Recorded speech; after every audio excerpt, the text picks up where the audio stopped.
Welcome to the Freedom CEO podcast. It's about becoming the chief decision maker over your life in order to step into a life of freedom.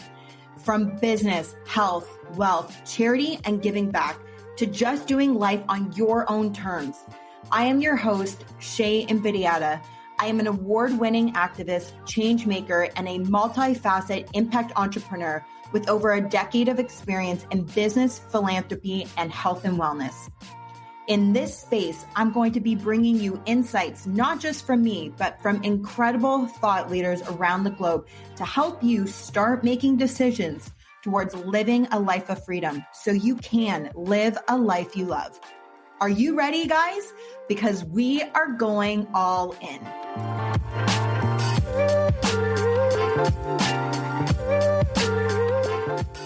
What self-limiting beliefs do you have that is holding you back from living your highest potential? I've got them, and so do you. In today's episode, I sat down with certified clinical hypnotherapist, spiritual facilitator, and entrepreneur, Dana Shalit, to discuss the power of the mind and how our subconscious thoughts can be steering our life in a different direction than we planned. Dana brings her years of experience from running an event production company, a charity for over a decade, and being a top sales leader with a global brand. Dana excelled as a coach and speaker with a passion to support others on their self-growth journey. Trust me, Dana brings the heat in this episode. You are going to love it. Are you ready? Let's dive in. When I think of living the freedom lifestyle, there are very few people that pop into my mind, but Dana, you are certainly one of them. And I am so excited to have you on the show. And if you are not following Dana, make sure you see her tag. You need to follow this girl. You are going to, trust me, by the end of this episode, you're going to be blown away.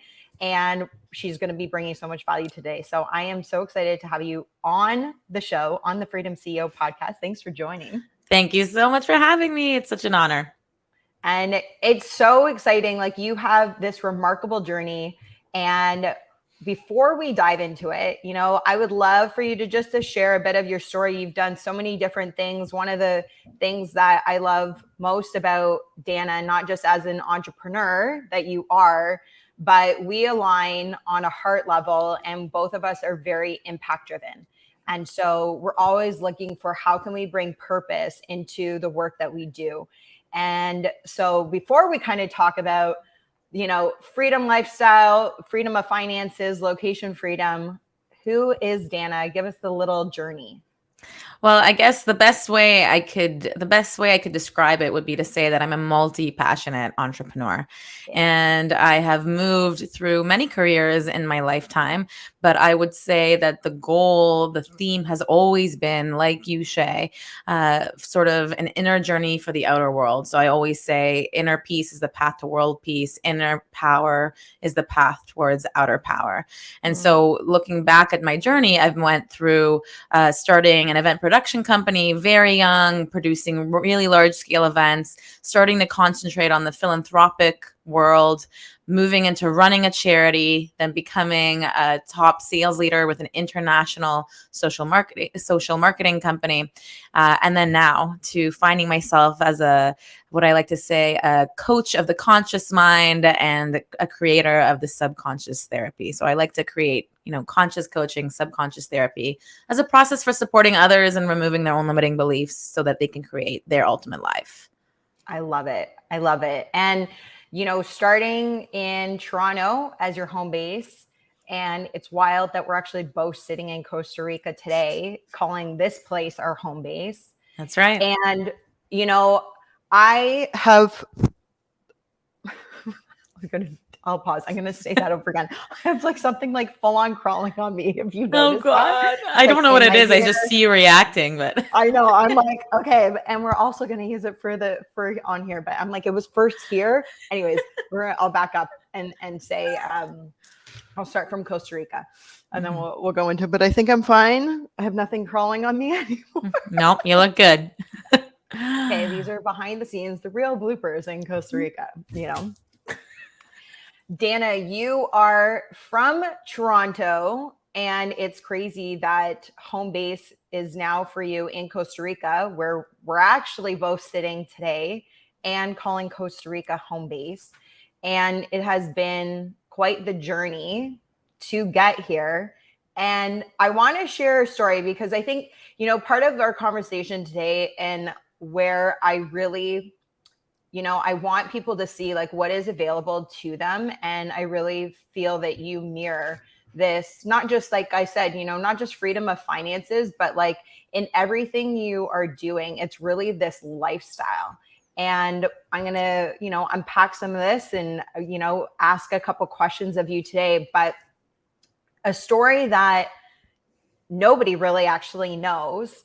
And you and I both were like major travelers. If you don't follow Dana already, pre-COVID, I think I travel a lot. I'm usually on a plane going for work or something like that every, 6-8 weeks.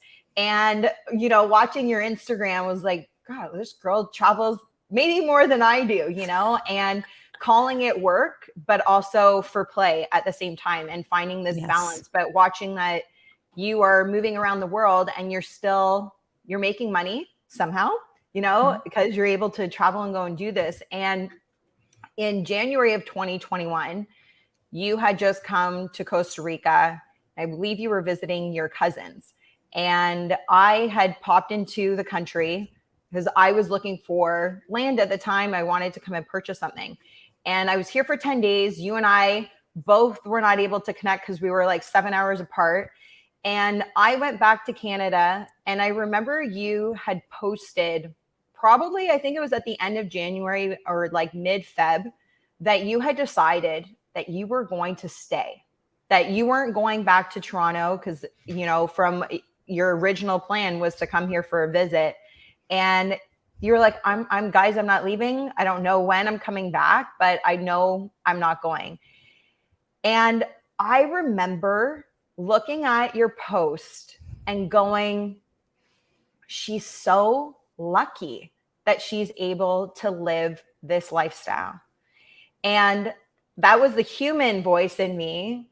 And then the Shay in me and my, the front part of my brain going, there is no difference. The only difference between Dana and yourself is that Dana has decided and she's made different choices to align with the lifestyle that she is wanting to live.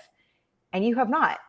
And you have this laundry list of things that, yes, they can be seen as obstacles and they are real things, right? Like from having a career back home, having family back home, having a house back home, all of these things that can be very challenging, but they either become the excuse for why you're not living the life you keep dreaming about, or you find the way to make it happen and you create solutions out of them.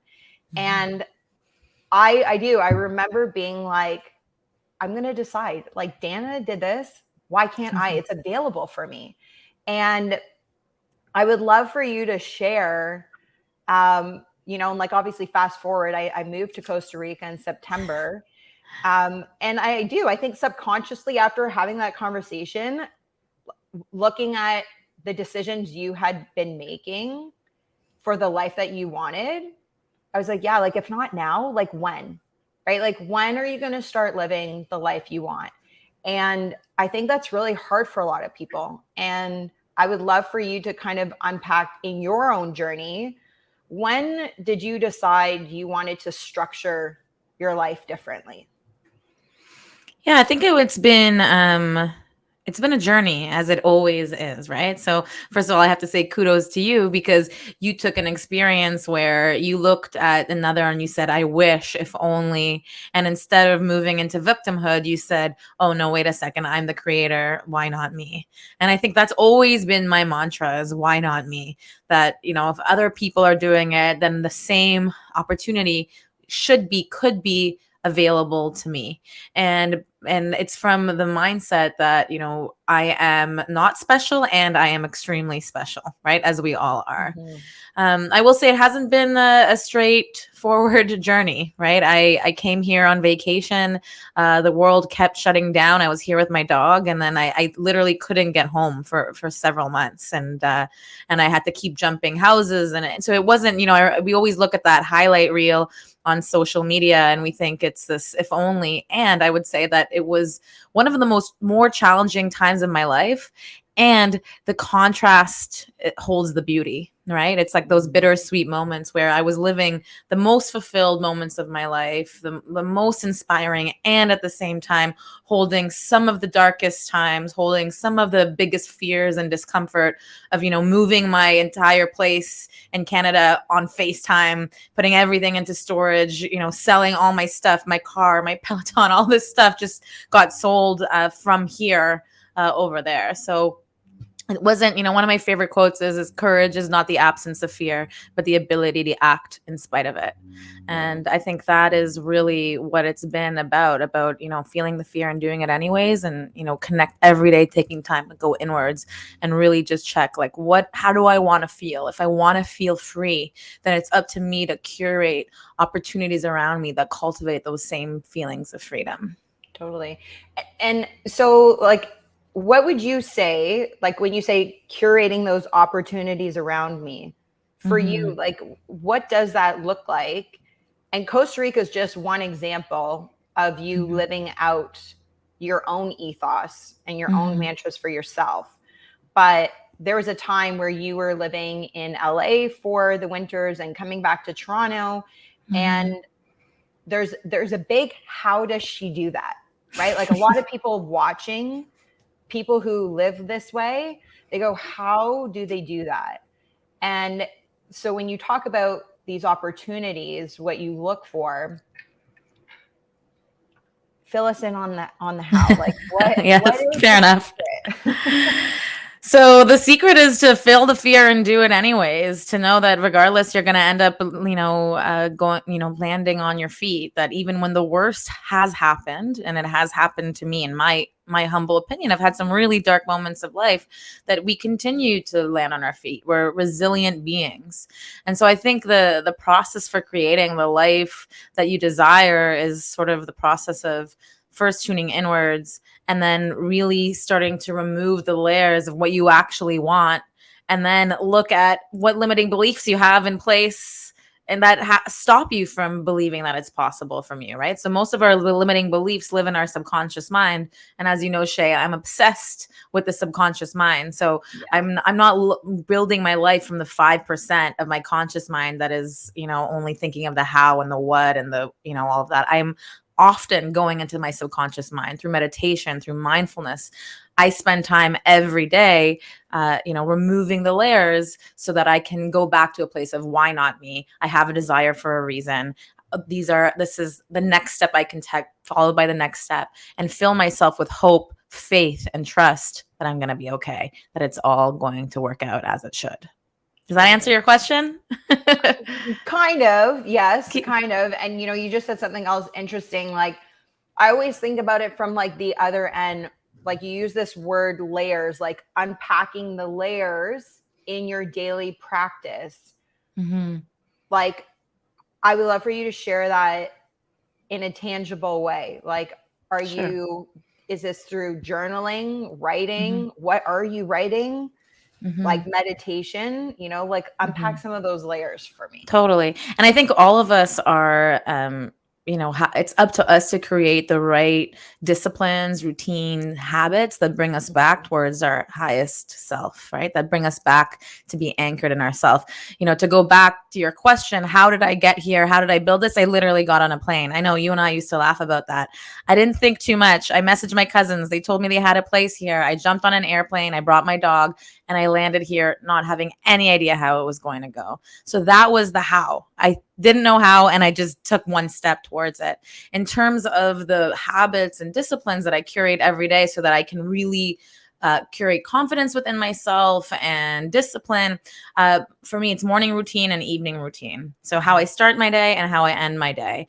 When we go into sleep mode, we move into the brain waves that move us into the subconscious mind, right? So we're operating in the 5% of the conscious mind most of the day. In the morning when we first wake up, we're really suggestible, really receptive. We're in the subconscious mind. And as we go to sleep, we're in that state as well. So for me in the mornings, a great book to read is Morning Miracle. Is that what it's called? Morning Miracle. I may be screwing it up a little bit.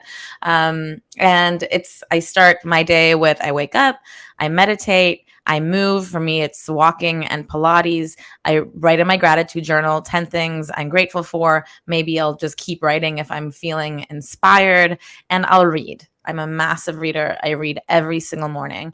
And so I get up at 5, 6 in the morning, and the first hour of my day minimum is dedicated to those practices. And the same before I go to sleep. I change the lighting. I put on music. I light incense. I read. I fill my mind with positivity. I review the good things that happened in the day versus all the problems that I've been dealing with. I review the good things and I set intentions before I go to sleep in terms of what I want to create next.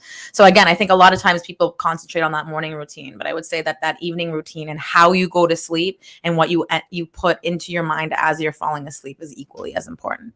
Yeah, I couldn't agree more. I say often, you can't control what happens in your day, but you can control the bookends, the morning and the evening, how you start, how you end your day. And it is so important, right? You're creating that energy for what you want to bring into your day. And if things happen that we can't control, you got to shake it off at the end of the night, and you don't want to go to sleep that way. So having that evening routine to reflect, to release, and also to press reset, like you said, like setting these intentions. And I think it's so interesting that you shared how the morning when we first wake up, and then when we're kind of in that dozy state, like we're ready to go to sleep, that we're really the most impressionable, therefore we're the most moldable. And many people who not just even have gratitude practices, but have like affirmation practices, right? Which is also setting intentions. It's extremely important when we're wanting to maybe retrain some of the things that we think about and how we view ourselves. And, we are not our thoughts, but there's a fine line there, right? Because what you think about frames your beliefs, and whatever you believe, you end up taking action on. And therefore, that action, whether it's habitual, in a routine, or how you look at yourself in the mirror, you live that out. And so our thoughts are so important. And I love that, that you had brought that up about the morning and the evening, because that's very similar to my routine, but also the things I'm trying to reframe. And some of that is these limiting beliefs. So I hear oftentimes from people, and I've experienced this myself, where, you look at somebody else and you go, that's only reserved for them, or that's only available for other people, or I'm not good enough and therefore I can't have, or I'll never be able to, right? Like all of these thoughts, and we're all human, we've all had them. But the more that we can recognize that this is a limiting belief that is prohibiting us from actually stepping into the life that we're wanting to live and we deserve to live, if we know the what tools to use and when to use them, we can start to reframe the pattern, this pattern of thoughts, and we can start changing those thoughts and therefore changing our lives.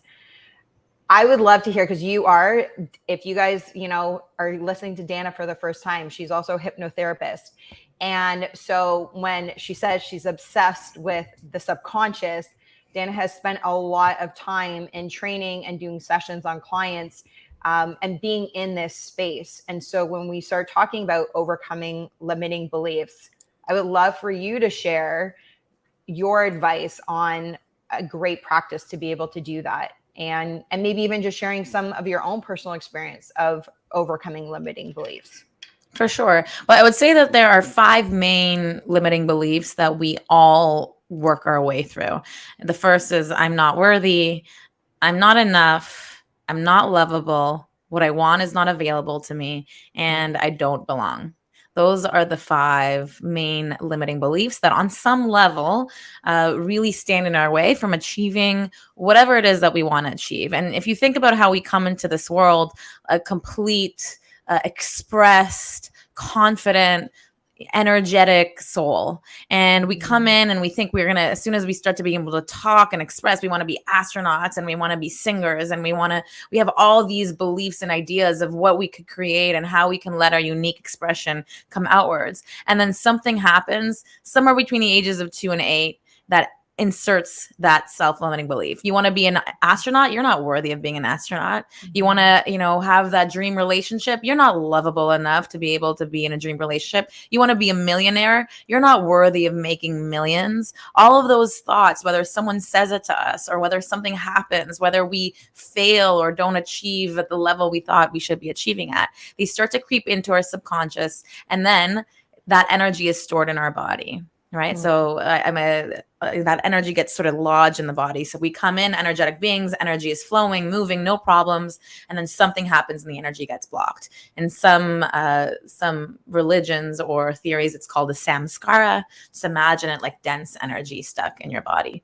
So our job is to essentially move and remove the blocks on the way, on the way to becoming whole again. So it's not about becoming anything. It's about unbecoming everything we are not. You've probably heard that phrase before. A job is not to seek for love, but to find and look within ourselves to find all the barriers that we have built against it. Right? Another Rumi quote. So it's about unblocking ourselves again. So really common to have those limiting beliefs. It's what we're all working with. Remind me of the second part of your question. What, I would love for you just to share in like your own personal journey. And it can be any time where you recognized you had a limiting belief. And by overcoming that, that's been a pivotal moment in your life to change things. Well, I think there was many moments in my life where I started to feel like there must be something else out there for me. And when after I was producing events for about a decade and I started to wanting to leave behind the hustle culture, I found the social marketing industry and I moved into a sales role as a brand ambassador for an international brand. And what was so interesting about this experience is that in this company, everybody started with the same tools, the same ability to cultivate wealth. It was very much up to us. And I watched all these, for the first, year or two of my business, I watched all these other people have success. And I couldn't figure out why I wasn't successful. What was standing in my way to really achieve what I want to achieve. See, often we know what we need to do in order to get it done. Like we know what we need to do in order to have our dream body. We know what we need to do. We just don't do it, right? We don't eat the way we need to. We don't exercise the way we need to. And when it comes to sales in that context, I wasn't talking in the way I needed to talk to. I wasn't putting myself out there. And I became obsessed with the personal development world. And I started to dive deep into books and reading. And that's when I discovered for myself that I had an underlying belief that I, as myself, was not enough to achieve the success that I wanted. And so, when you have that belief, when you notice it, and I did it through subconscious work. So that's what I do as a hypnotherapist. I welcome people into my office. We sort of clear the residue of some of the beliefs by looking at when did the energy get stuck in the first place? Where was the first time this pattern, began? And so for me, learning, just bringing awareness to the belief, I am not enough. I made that up when I was 7 as an immigrant child moving to Canada. And I felt different. Like it was never going to happen for me, but I'm not that kid anymore. Right. And so once you start, right, I'm not that kid. You're not that kid. We're not that person. I know that I am unique and perfectly special and perfectly not special as well. But why not me? And so one of my favorite tricks, and I think you answered this earlier, is that one little thing I love to do is once I bring awareness to the limiting belief, I notice it come up in my mind. I'm not enough. I'm never going to have what I want. And I will literally imagine a keyboard where I say, delete, delete, delete, delete. And then I will create a new belief. I am worthy, whole, and complete. Absolutely everything I desire is available to me. Why not me? I work hard. I'm willing to do the work. I am passionate about the work. This is my destiny. Enter, enter, enter, enter, enter. So that's just a fun little visualization that you can do that's helped me through many reprograms of my own mind. I love that. And visualization is so powerful. And knowing you, I'm sure you also put that pen to real paper, not typing it out, because there is science behind that as well. But it's so powerful, to be visualizing and putting it into the universe. I love Absolutely. that. And it's important to spend time in our subconscious mind. You're creating these most of us create these visualizations while we're still in our conscious mind. And in our subconscious, the 95%, if you can imagine a glacier, only the top 5% is above the peak of the water. The rest is in the subconscious underneath the water. And so the path towards getting to the subconscious and releasing those beliefs in the subconscious, the only way to get there is by calming your nervous system, by choosing mindfulness, by calming all your muscles, your nerves, relaxing, closing your eyes, and allowing the energy to flow again. So, and reprogramming from that state is the most powerful you can be. Which, if you aren't doing like a hypnotherapy session and you're doing this on your own, it's what Absolutely. meditation brings you into, right? Absolutely. And if you can't do it on your own, which I rarely do self-guided meditations. I love Inside Timer. It's like one of my favorite. Me too. Breathe is another fantastic app. And I love doing guided meditations to walk me through that. Absolutely. And it's not about like shutting off your mind. It's a practice of bringing your mind to focus. I think that's the biggest misconception. I'm not meditating and like going into a state of bliss every single time. I am training my mind like the muscle that it is to go back to focus on what I want it to focus on versus being wild and running a program that it's been running since I was 4. Which is most of our thoughts are repetitive thoughts that are just running a loop. And like you said, our thoughts create our reality. And so our goal is to calm our nervous system long enough and train the muscle of our mind to focus and to relax so that we can have access to the subconscious mind, so that we can release the old beliefs. And I often teach self-hypnosis. Self-hypnosis is the process of calming your own nervous system, uncovering the beliefs and creating new beliefs from that suggestible receptive state. So you can create your own meditation if you like, add music to it and listen to it every night. You can fall asleep to the meditation. I highly recommend that you do. And in my hypno sessions, I ask that you fall asleep to what we did every night.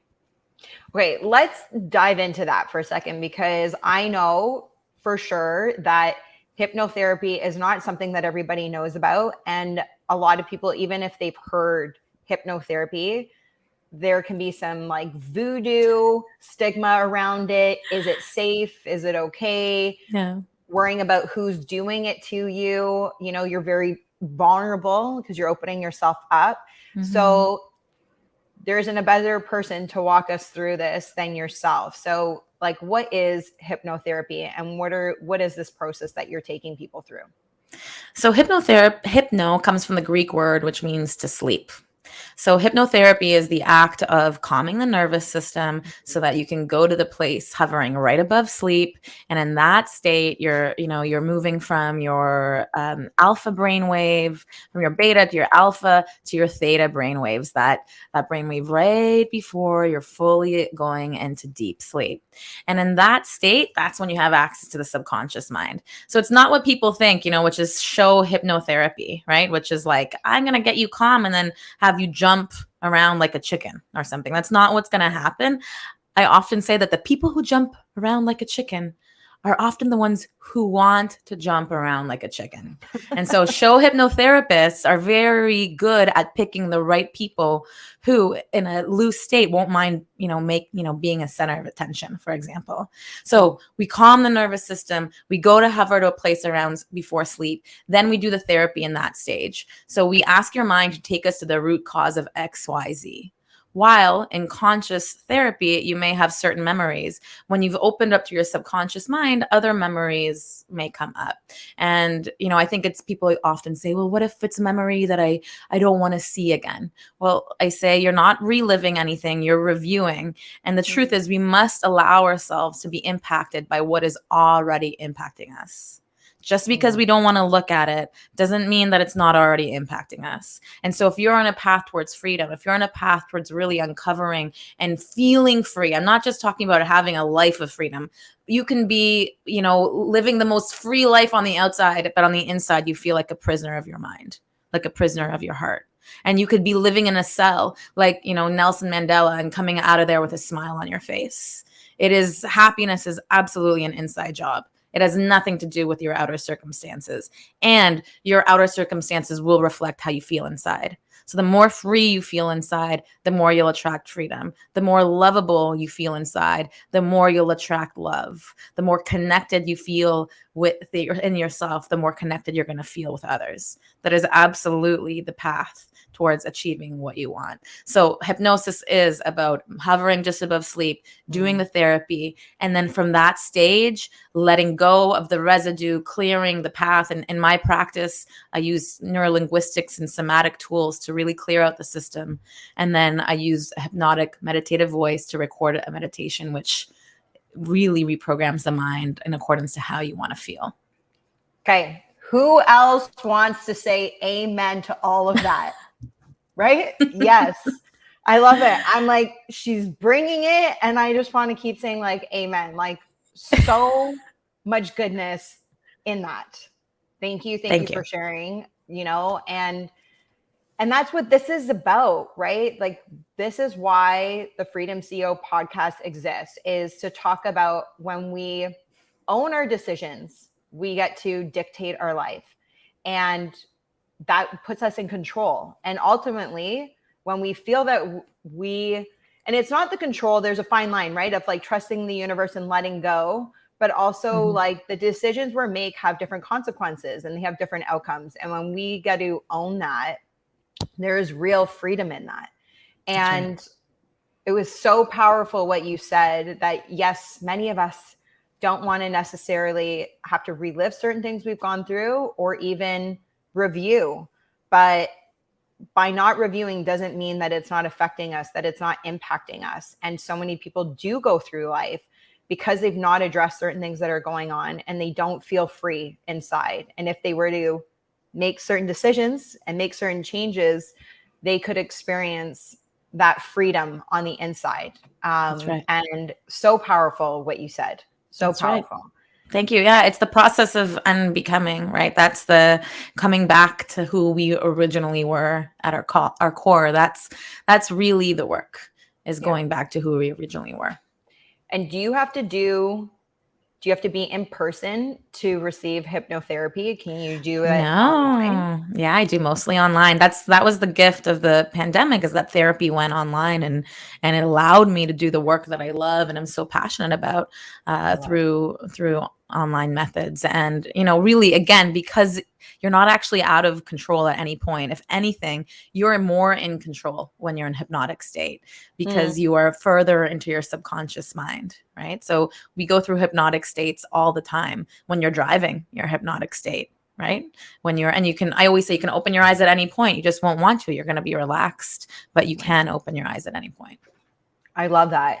So again, like Dana's info is going to be in the show notes. So make sure you definitely look her up. It would not be cool of me to have you on the show if we did not talk about impact, because both of us impact entrepreneurs and lover of giving back in this world. And I would just love for you to share, why did purpose, changing lives, wanting to do good and helping others, like how did that become part of the fabric of who you are? Yeah, for me, my inspiration came from my grandmother and my nonna. I have memories of being really young and her taking me to volunteer for the elderly, cook food, deliver food. I remember being like 6 or 7 when I was first doing that with her, and I just remember it felt so good. I felt so connected to others. I think it took the edge off of our differences, of anyone being better than another. And I think later in life I started to read into the science of it, understand what really that pull is up about.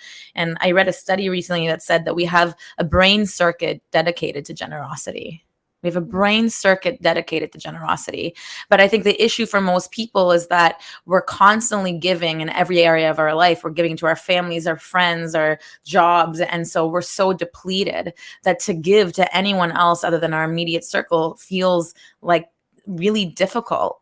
And so our job is to fill our own cup, to give ourselves that which we wish to receive from the outer world, give it to ourselves, and then activate that generosity circuit to live a more holistic, fulfilled life. And so for me, it's in my core. I just know that that is the path towards really living my most optimal life. And when I don't want to give, I know that I'm off balance. I know that I'm not giving something to myself. Yeah, I love that. Thank you for sharing. The other thing that this is the last question, because Dana, she has book clubs, and she mentioned earlier that she reads every morning and she is a lover of books. So tell us, what are you reading and what are you learning right now? Ooh, awesome. Well, I just actually I just finished a course in somatic and trauma therapy, which was something I'm very, very passionate about. I'm reading a book called Lighter by Juan Pueblo. I think I'm saying his name right. He's amazing. But I often have like multiple books on Audible going, and then multiple books that I'm also reading. And so, Not surprised. it's my job. I said it a long time ago. I remember hearing Zig Ziglar once say that if you want to be like to stand up in your industry, your job is to know more than other people. Mm-hmm. So really, the information's out there. Gone are the days where you can't find the information. So you want to be an expert in your field. You want to be free. Then like go find the information and learn it again and again and again and again. And so I'm committed to being the most knowledgeable I can. And so I'm going to hoover it up. I love that. And what are you learning right now? What am I learning right now? The last few months for me have been about uncovering trauma, truly, truly. And what I've learned is that we're all traumatized, and that there's no comparison between, let's say, a 2-tissue trauma and a 10-tissue trauma, if that makes sense. It doesn't matter how many tissues you've used in your life. Trauma, capital T or lowercase t. The experience of being alive traumatizes an entering spirit that comes into this world fully connected to all things. And so I guess I am learning acceptance and forgiveness and deeper levels of self-love, because we are like an onion and there's always another level with our name on it. And so it's not about the destination. It's absolutely about the journey. And so that's my path right now.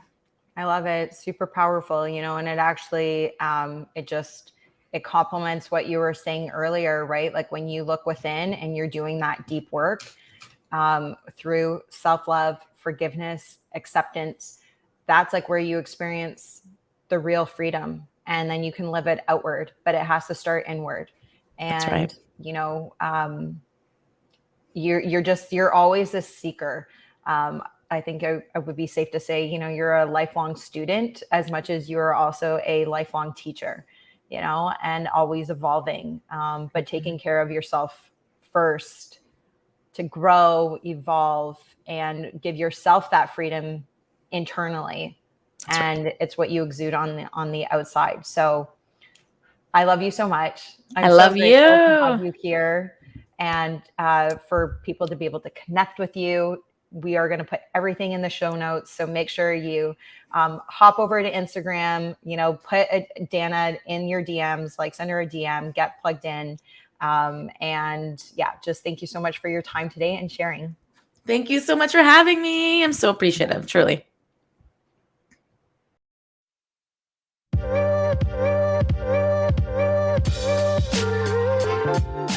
Thanks for tuning into the Freedom CEO podcast. If you got value out of today's show, I would love for you to leave a review, as it will help my show reach other people as well.